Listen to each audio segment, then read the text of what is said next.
FM, la recette du jour de Marie-Hélène. Flotteur FM. Bonjour Karine. Tu veux nous parler du café? À l'heure du café pour finir notre semaine sur Bordeaux. C'est vrai que tu nous as voyagé. Alors, côté douceur à Bordeaux, il y a bien sûr les cannelés, les bouchons de Bordeaux, une confiserie en forme de bouchon de bouteille, un mélange d'amandes et de raisins, toujours avec l'amande, les macarons de Saint-Émilion, donc je vais vous donner la recette, et beaucoup plus simple esthétiquement que les macarons classiques. Ces coques croquantes sont réalisées à base d'amandes douces et amères, de sucre et de blanc d'œuf. Un petit gâteau tout simple donc, au goût si pur et délicat qu'il est devenu le fleuron local. Et croyez-moi, c'est si léger en bouche qu'on pourrait en manger des tas. Enfin, on en termine avec les confiseries, avant d'attraper une indigestion avec un petit serment de Médoc.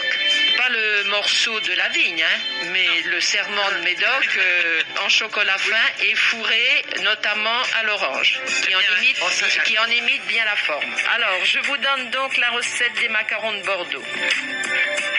Pour 6 personnes, préparation 20 minutes, la cuisson 15 minutes. 5 blancs d'œufs,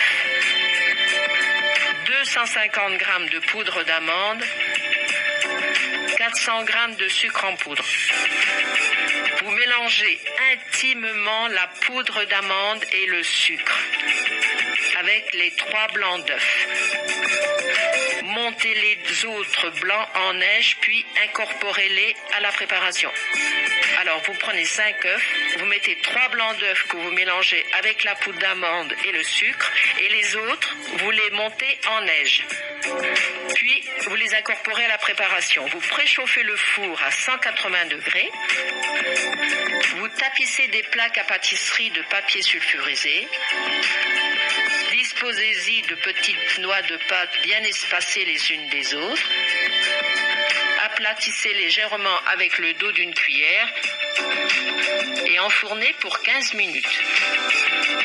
À la sortie du four, faites glisser les feuilles de papier sulfurisé sur une grille et laissez les macarons refroidir avant de les décoller délicatement. Alors, il y a une variante pour les macarons au chocolat. Vous ajoutez tout simplement 2 cuillères à soupe de chocolat en poudre dans le mélange avec l'amande. Voilà, c'est tout simple. C'est très sûr. Oui, c'est une petite douceur. Quand on met une dans la bouche, tu peux en mettre plusieurs. Elles font, voilà, pour cette recette. Et puis, on a voyagé cette semaine en allant à Bordeaux. Voilà, et la semaine prochaine, on se retrouve à Clamecy. Ah bon, d'accord. Oui, Bon, c'est bien Clamecy, tiramisu, chèvre frais et betterave. Oui, Oui, pourquoi pas. Bah oui. Bon, merci de nous avoir fait voyager. Merci beaucoup. On fera un petit coucou aux Alexandres, puisque c'est la Saint-Alexandre aujourd'hui. Et puis voilà, on se retrouve lundi. Quant à nous. D'accord. Bon week-end. Bon week-end. Sur Flotteur FM, c'était la recette du jour de Marie-Hélène.